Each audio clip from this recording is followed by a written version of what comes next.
Yeah. Not to be frowned upon. You're like, man, I really want to shoot this in contact. Chrissy.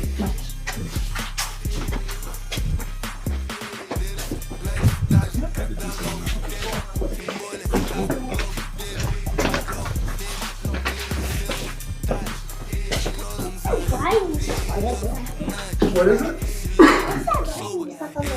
This? So we're actually walking on concrete, and what you see down here is the original floor.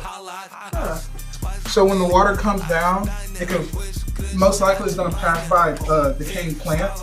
They can pick up the matter from it and turn it into carbonic acid.